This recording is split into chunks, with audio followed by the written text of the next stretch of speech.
Amit ji, central investigative agencies से जो है ऑपोजिशन को बहुत डर है। कहती हैं कि जो हमको हैरेस करते रहते हैं, सरकार इनका इस्तेमाल करती है उन लोगों को परेशान करने के लिए।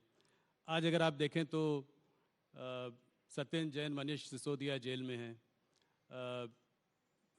चाहे वो कविता हो, केसीआर जी की बेटी हो कविता हो, हेमंत सोरेन हो, सब लोग या तो ईडी के घेरे में हैं या सीबीआई के घेरे में हैं।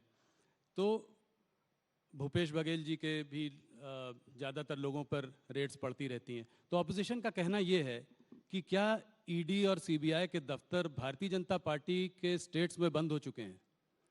जरा भी ऐसा नहीं है। 2014 और 2019 दोनों चुनाव में भारतीय जनता पार्टी की सरकार ने देश को वादा किया था कि हम करप्शन के खिलाफ लड़ेंगे, और हमारी ये लड़ाई करप्शन के खिलाफ है। कल ही मोदी जी ने कुछ आंकड़े दिए थे, मैं इसको रिपीट करना चाहूंगा। 2004 से 2014 में ईडी, यही कानून था, कोई कानून हमने बदला नहीं है, यही कानून था। ईडी जो पीएमएल के कानून के तहत 5,000 करोड़ की संपत्ति कुर्क की थी, और मोदी जी के शासन के अंदर हमने 1,10,000 करोड़ की संपत्ति कुर्क की। उसका 5% भी पॉलिटिशियन का नहीं है, बाबुओं का भी है, भ्रष्ट व्यापारियों का भी है, सबका है, जो देश के कानून को तोड़कर टैक्स दिए बगैर धन शोधन करते हैं।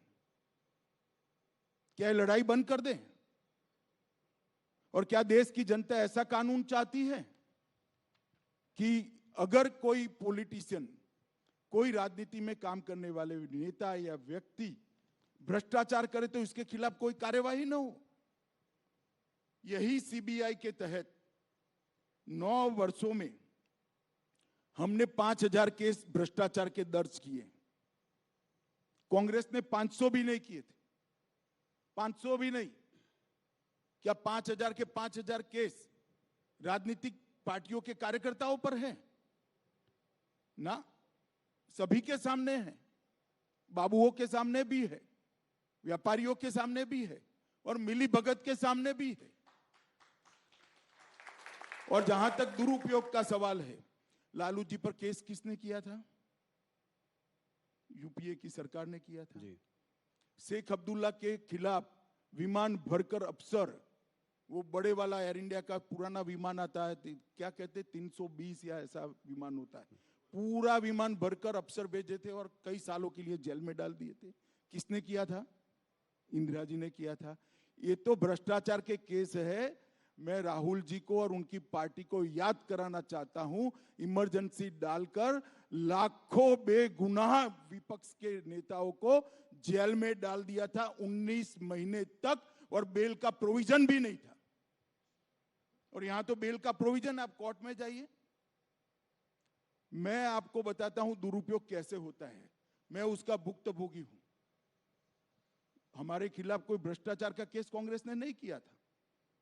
एक एनकाउंटर हुआ था, उसमें मैं राज्य का गृह मंत्री था, मुझ पर केस कर दिया और सीबीआई ने मेरी अरेस्ट की जी। अरेस्ट में सीबीआई के रिकॉर्ड पर आज भी टैप किया हुआ पड़ा होगा, अगर प्रामाणिकता से टैप किया तो सीबीआई के उस वक्त के अफसरों ने, और मिटा नहीं दिया कांग्रेस सरकार ने। तो 90% सवालों में यही था कि काहे को परेशान हो रहे हो, मोदी का नाम दे दो आपको छोड़ देंगे। हमने तो काले कपड़े नहीं पहने, कोई विरोध नहीं किया जी। मोदी जी के खिलाफ एसआईटी बनाई, एक राज्य के मुख्यमंत्री के, कोई करप्शन का केस नहीं था।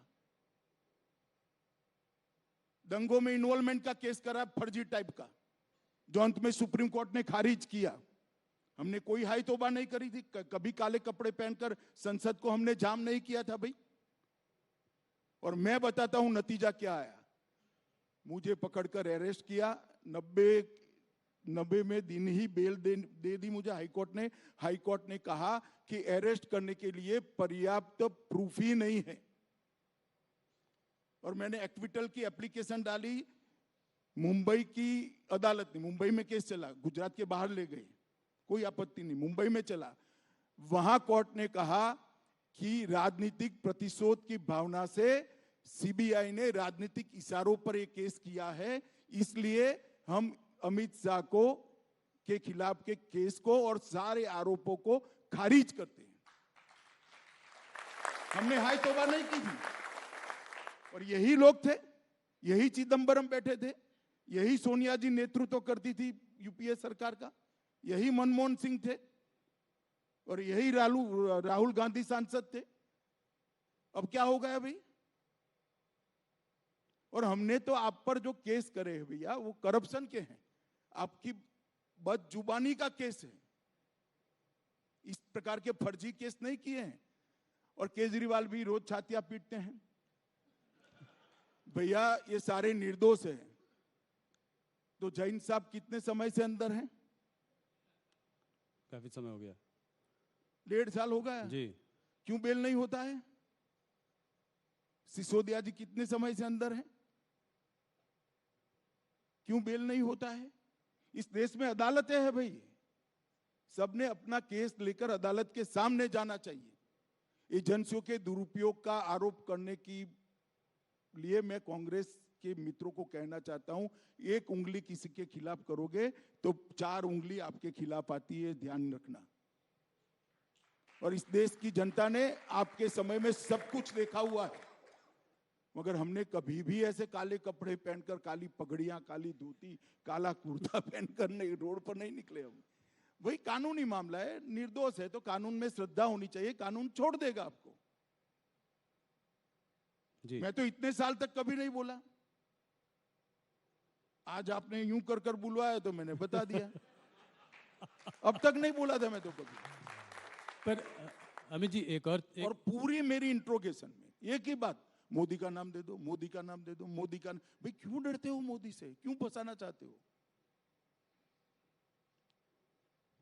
और कोई इंट्रोगेशन में कोई चीज नहीं पूछी मुझे, और मेरे कारण बेचारे कई सारे पुलिस अफसर, निर्दोष टाइप के अफसरों को जेल में डाल दिया।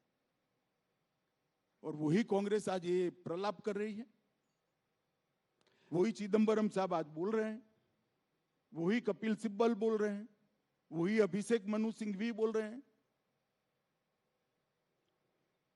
उनको आत्मचिंतन करना चाहिए कि भ्रष्टाचार का जितना भी पैसा इकट्ठा किया है, एक बार सामने से अदालत के सामने जाकर दे दे, शायद अदालत माफ कर दे उनको।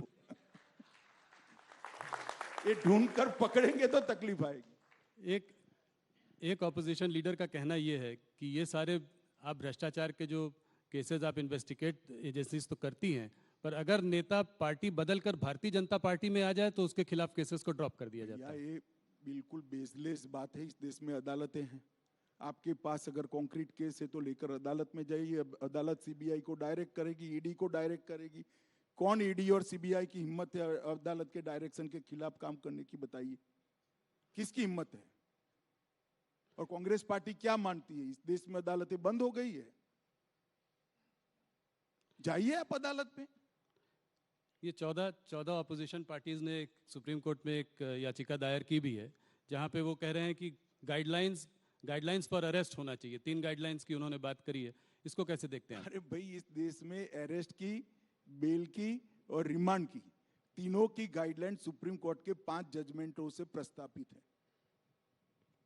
वो सब भी जानते हैं, मगर ये जनता को गुमराह करना चाहते हैं। जनता ऐसी बातों से गुमराह नहीं करना तो होती है भैया, ऐसी बातों से गुमराह नहीं होती है।